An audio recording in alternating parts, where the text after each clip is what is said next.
All right, how did you know what to target here? What tipped you off to this crony capitalism, this corruption? Well, I got to give credit to my undercover reporters because they spent months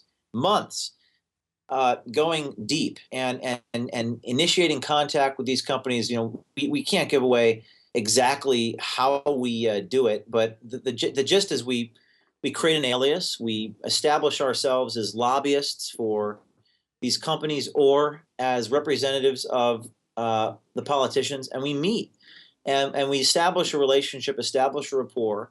And sometimes it takes multiple meetings to gain their trust. And it becomes a question of when do we pull the trigger? Because the risk is when you release the information, you could jeopardize future meetings. And after time, you know, we met with one guy and he introduced us to another individual and he introduced us to another individual. And it was a situation where we're offering something of value to them. And that's what prompts the honesty, is they're thinking they're talking to a power broker or they're thinking they're talking to a lobbyist. Are your journalists still undercover at these companies? They are, because, you know, it's interesting. The left hand doesn't know what the right hand is doing when it comes to undercover. I mean, these people are, the education business, like the healthcare industry, is so vast. And, you know, people don't even recognize me, let alone, I mean, it's amazing, but they don't, even after all I've done. We have people right now, we had a meeting today. We had an undercover meeting today using the same exact alias even after we released these videos. So we're continuing to look. Did you expect to be caught doing that, using the same alias after you've already released publicly these other videos? Did you have the expectation that they would recognize you? You know, it depends upon the situation.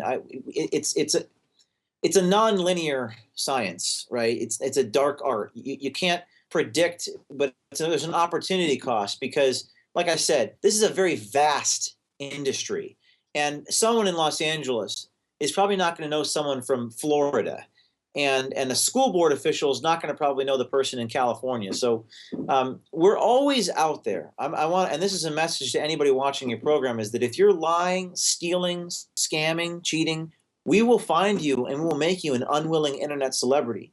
We are growing. I mean, we have a dozen undercover people deployed almost every day on a number of different topics. Common Core is not going to go away, but what tipped us off to it was the fact that every person I meet says this is one of the issues that are affecting them. In California, I had a meeting with a homeschool mother, and she said, I've got 1,000 people like me who want to opt out of Common Core, but we're concerned because our kids want to go to college, and the college exams are written by Pearson. So by the same people. They're afraid to blow the whistle on these corrupt people because they're afraid their kids aren't going to get into college. So there comes a point when the only remaining avenue for our democracy is this type of investigative journalism, is putting it on the record so that we give voice to people who are afraid. And you heard it, folks. If you lie, if you steal, if you cheat, James O'Keefe is coming after you. James.